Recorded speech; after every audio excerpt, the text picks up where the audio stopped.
Adulte. Mode d'emploi. Adulte. relou, Difficile, hein. Avec courage. Adulte. Adulte. J'en peux plus de ce mot. Bah si, adulte, ça va le faire. De ouf. Adulte. Mode d'emploi. Oh yeah. Bonjour tout le monde, bienvenue dans Adulte Mode d'Emploi. Aujourd'hui, je suis avec Louane qui finit de boire son verre d'eau. Bonjour. Louane, tu es désaltérée. J'ai failli m'étouffer là. J'ai failli boire la tasse. Comment ça va, Louane? Écoute, ça va très bien. Et toi, Valentin? Ça va, parce qu'aujourd'hui, on va chercher de l'argent. En tout cas, ne pas en perdre en se faisant soigner. Est-ce que tu sais comment bien te faire rembourser tes soins, toi? Même si tu vas pas trop chez le médecin, je crois. Je vais pas trop... Je vais pas trop chez le médecin. Mais non, je sais pas me faire rembourser, absolument pas. Exemple de mes lunettes. Ce week-end, j'ai remonté mes lunettes sur mon nez et ma branche Ah oui, d'accord. et ma branche m'est restée dans les mains. J'avais plus de branche, en fait, Avec globalement. beaucoup de délicatesse, j'imagine. Non, mais ça faisait longtemps qu'elles étaient cassées, du coup, ça faisait longtemps qu'il fallait que je les change. Sauf que je procrastine parce que je comprends rien. Il faut que j'appelle mon assureur 3 fois, maman en panique, en disant je comprends pas. Donc, j'ai un peu compris, mais pas trop. Ok, Donc, nous j'ai dans quand même besoin l'épisode qu'on 1 m'éclaire. que tout le monde a écouté, j'imagine on a compris que tout n'est pas gratuit concernant les frais de santé. Parfois on avance des frais, alors on va tenter de comprendre déjà comment bien se faire rembourser dans le sens où dépenser le moins possible, parce Oui, que voilà, Ça nous plaît, ça. on n'aime pas trop dépenser notre argent finalement. Et deuxièmement, bien se faire rembourser dans le sens réussir tout simplement à être remboursé une fois qu'on a dépensé, récupérer son dû. Voilà. Et pour ça, on reçoit Séverine, la meilleure sur ce sujet, notre experte. Allô Séverine, Bonjour à tous les deux. comment ça va? Ça va très très bien. Merci. Est-ce que tu pourrais te représenter pour les mauvais élèves qui n'auraient pas écouté le premier épisode, s'il te plaît? Oui. Je suis toujours Séverine Salgado et je représente la Mutualité française et son réseau militant de l'entraide et des solidarités et ses mutuelles. Et donc, la Mutualité française, c'est la fédération qui assure les conditions de développement des activités de toutes les mutuelles. Ça m'a tout l'air d'être une experte, Séverine. Ouais. On a plein de questions. Première question, déjà, c'est quoi les tips pour payer moins cher certains trucs de santé? Voilà, déjà, on rentre dans le vif du sujet. Très Alors, sérieux aujourd'hui. déjà, je l'avais dit dans l'épisode précédent, la santé, ça coûte cher. Je vous rappelle, on est à 230 milliards d'euros de dépenses chaque année, mais pour autant, il y a effectivement des petites astuces pour payer moins cher ses soins de santé. La première, c'est déjà bien choisir son professionnel de santé pour éviter des tarifs qui dépasseraient les tarifs de base et donc pour éviter des dépassements d'honoraires. J'avais parlé lors du dernier épisode du site de l'assurance maladie qui publie les tarifs qui sont habituellement pratiqués par les professionnels. C'est important parce que ça peut vraiment éviter des déconvenus. Et puis aussi, moi, je vous encourage vivement à aller consulter des centres de santé parce que les centres de santé, eux, ont interdiction de pratiquer des dépassements d'honoraires. Et pour les tarifs, par exemple, les prothèses dentaires, ils pratiquent ce qu'on appelle des tarifs modérés. Et par ailleurs, ils pratiquent aussi le tiers payant. Donc, pour ceux qui ont bien suivi, c'est la dispense d'avance de frais, c'est-à-dire qu'on ne débourse pas d'argent et on n'avance pas l'argent, c'est la sécurité sociale qui paye directement le centre. Ça, c'était une première astuce. J'en ai une deuxième aussi. On parlait des lunettes. Eh bien, c'est pour l'optique, le dentaire et l'audio. Ah, dis-moi tout. C'est Rien ne va dans ce domaine. C'est le 100% santé. Le 100% santé, depuis quelques années, en fait, avec ce dispositif, tu peux bénéficier de prothèses dentaires, donc des couronnes, de lunettes et d'appareils audio, sans aucun reste à charge. Le dispositif que tu vas acheter, eh bien, il te reviendra à zéro à la fin, tu n'auras rien à débourser. Et les dentistes, les opticiens, les audioprothésistes, eh bien, ils sont obligés de te proposer systématiquement des équipements dans la gamme sans reste à charge. Et ce sont des équipements de très bonne qualité qui ont été discutés avec ces professionnels pour pas proposer des sous-produits ou des lunettes, par exemple, qui perdraient leur branche un dimanche après-midi. Et on a compris que la mutuelle jouait beaucoup dans le remboursement, mais est-ce que tu as des conseils pour bien la choisir? Parce que j'imagine qu'il y en a plein et qu'on tape mutuelle sur Google, mais il y a bien des différences. Oui, alors il y a plein de différences. Quand on est en capacité de choisir sa mutuelle, c'est-à-dire quand on n'est pas salarié, c'est vrai que c'est compliqué. Mais depuis quelques années, les mutuelles présentent leurs offres toutes de la même façon, avec les mêmes libellés, les mêmes spécifications. Et ça permet vraiment de comparer les offres entre elles très simplement. Donc, il faut surtout pas hésiter à demander plusieurs devis aux mutuelles et je vous dirais même attention quand même aux comparateurs en ligne parce qu'ils sont souvent mis en place par des courtiers et les courtiers, leur seul objectif, c'est de vendre des contrats. Donc, c'est pas nécessairement vers les comparateurs qu'il faut se tourner. C'est plus fastidieux, mais il vaut mieux demander plusieurs devis à plusieurs mutuelles qu'un seul devis à un seul comparateur. Ok, on prend note. Et pourquoi des fois le remboursement il se fait pas tout seul? Parce que moi on m'a déjà donné des feuilles à remplir, à envoyer, les feuilles je sais pas marron où, de à soins, timbrer. là. Je sais pas vraiment quoi un en truc, faire, tu m'entends intense. Séverine, j'en ai trop chez moi. Du coup, déjà, c'est quoi ça? À quoi ça sert? Et à qui on envoie ce truc? Alors déjà, il faut pas trop tarder hein, pour les envoyer. Il y a un délai, Moi, je les mets à la poubelle, tu m'entends. Ouais, bon alors voilà. Donc ça, il faut pas Séverine, faire. elle s'arrache les Non, cheveux. objectivement, les fameuses feuilles de soins papier, c'est de plus en plus rare parce que la plupart des professionnels de santé aujourd'hui, eh bien, ils sont équipés d'un terminal carte vitale. Mais bon, voilà, parfois il y a un problème technique où le médecin ne veut pas faire de ce qu'on appelle une feuille de soins électronique et donc il va te remettre une feuille de soins papier avec des informations qu'on doit remplir nous-mêmes. Donc voilà, mais c'est vrai que ça fait de la paperasse en plus, j'en conviens, et les délais de remboursement sont plus longs.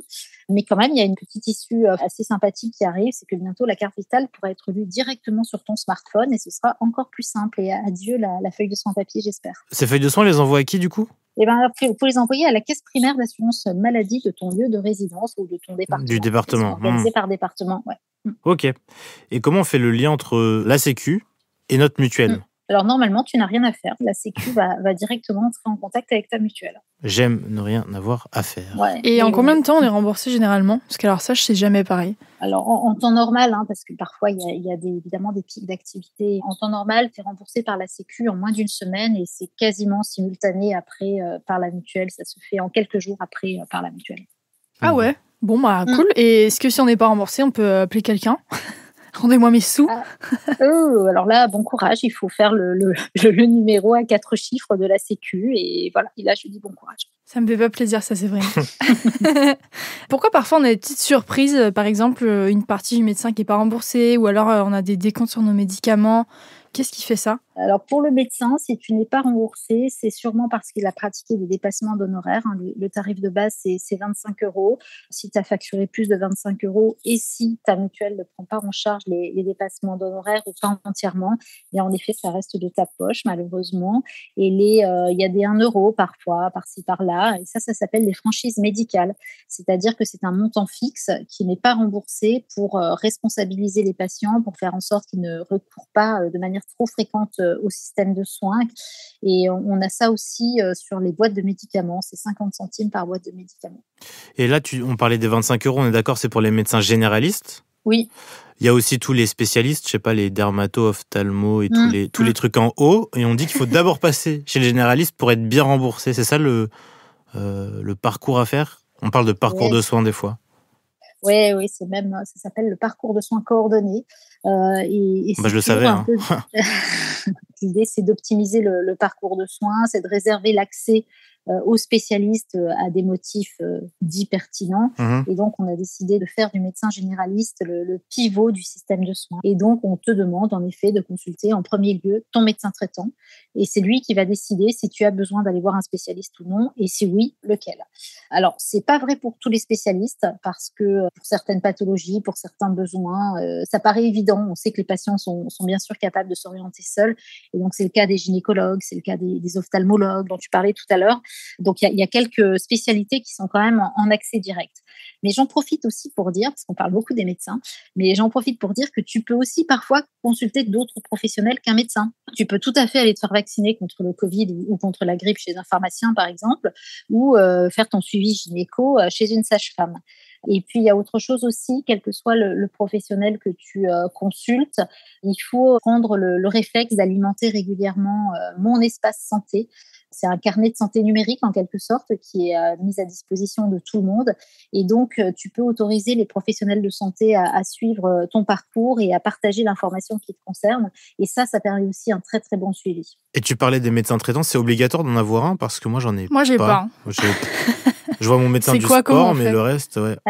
Il y a 6 millions de Français, en effet, qui n'ont pas de médecin traitant. Ouais, 6 millions, d'accord. On est 6 millions d'orphelins. Voilà, exactement. Ouais. C'est terrible. Ouais, non, c'est important d'avoir un médecin traitant parce que c'est bien de savoir qu'on peut consulter quelqu'un, de se référer toujours au même médecin et notamment au moins une fois par an. Mais c'est vrai, encore faut-il en trouver un qui soit disponible.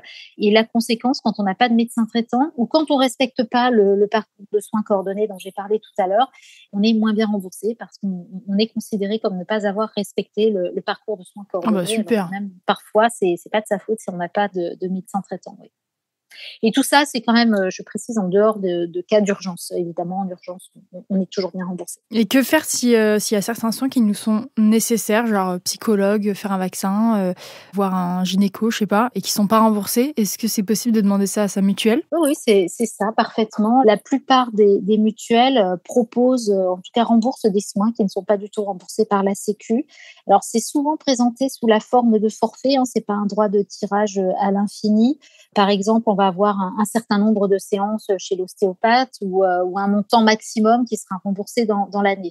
Les mutuelles en particulier, elles sont très présentes sur les sujets de prévention. Et donc, avant de choisir sa mutuelle ou si on veut changer de contrat, moi, je vous encourage à regarder les offres des mutuelles et de décider en connaissance de cause. Encore une fois, aujourd'hui, toutes les mutuelles parlent le même langage, elles utilisent toutes les mêmes libellés pour identifier les garanties. Et donc, la comparaison est devenue beaucoup plus simple qu'elle ne l'était auparavant.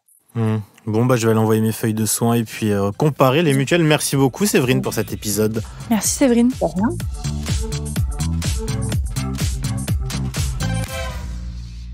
Louane. Oui, Valentin. C'est l'heure. C'est l'heure. Il est l'heure de la question fatidique. Exactement. Qu'est-ce que tu as retenu de l'épisode? Moi, j'ai retenu que les centres de santé ont interdiction de faire des dépassements d'honoraires. Donc ça, c'est un bon tips pour pas se faire avoir. On se fait pas avoir, on compare bien. Non, on se fait pas avoir. Non, on est des adultes responsables. On dit non, comme Jonathan Cohen. On compare les offres de mutuelles entre elles. On fait attention aux comparateurs qui sont parfois des petites arnaques, des petits chenapans, bien sûr. C'est toujours des arnaques, les comparateurs. Les comparateurs de transport, les comparateurs de mutuelles. C'est des arnaqueurs. C'est ton voilà coup de mon gueule. avis personnel voilà de un non-expert. coup de gueule de Louane. Bon, pour le moment, il faut envoyer les feuilles de soins à sa caisse primaire d'assurance maladie, la CPM de son département, si la carte vitale n'a pas été prise. Et puis voilà, on fait attention à soi.